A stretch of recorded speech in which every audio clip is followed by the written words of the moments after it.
Hey guys, this is Gaijin Hunter. If you're just starting out with Dragon's Dogma Dark Arisen, there is a way to get a very good enchanted weapon the first time you reach the main hub town, which is Grand Soren. So what you want to do is once you reach this main town is go ahead and check your inventory, and inside will be a lot of new goodies that they added. One of them being a very nice outfit, which I always use for early to mid game, which is the Queen's clothing. It's just a one piece that covers all your needs when it comes to resistance, magic, and physical defense, and everything like that.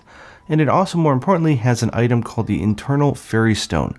This is an infinite use warp stone, which allow you, no matter where you are in the world, to warp back to this hub town. And now that means we can go ahead and buy a bunch of mushrooms from the shop for stamina, and we can run way into areas we're not supposed to be exploring yet, and we can grab some cool items and warp back to the main town without having to survive both the trip there and the trip back. So go ahead and stock up and buy a bunch of large mushrooms. I think you only need like 40 or something for this trip, but basically we're just using that to replenish our stamina as we go running down the countryside. Quick reminder if you missed my last video, but when you start the game they give you a special item in your inventory, so just hit the R button to go over here and sell the Ruminator's monocle. This will give you 314,000 gold, which will last you all the way through mid-game. So once you have all of your mushrooms built up, go ahead and use the Internal Fairy Stone and go back to the first town, and this is going to start our great run.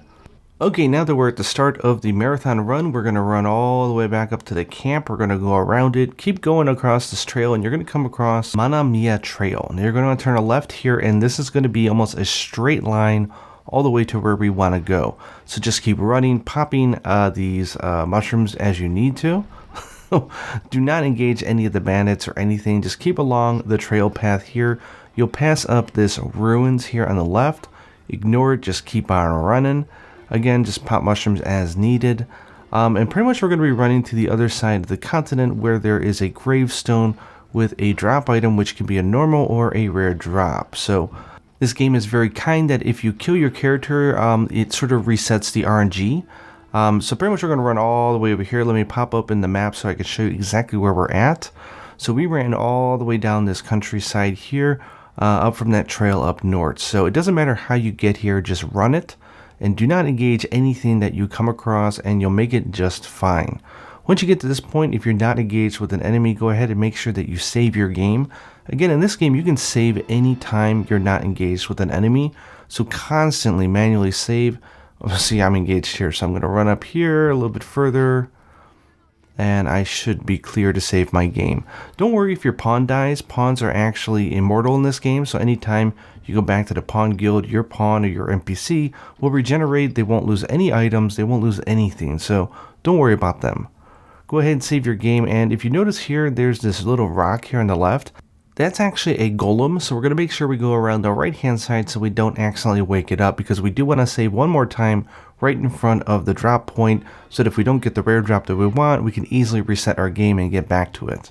So we're just going to take the roundabout way here on the right hand side, no big deal.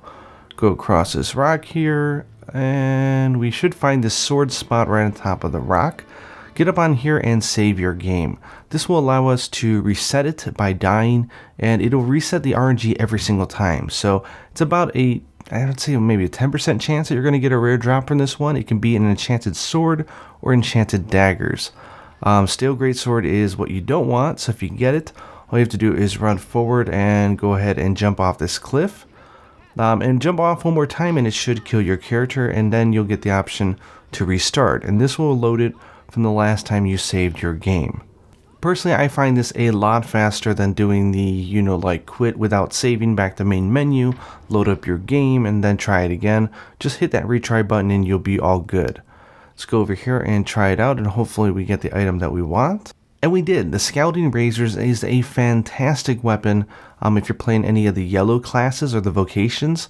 This weapon comes permanently equipped with a heat enchantment, so it's fantastic against skeletons, zombies, and all sorts of other monsters that are weak to fire.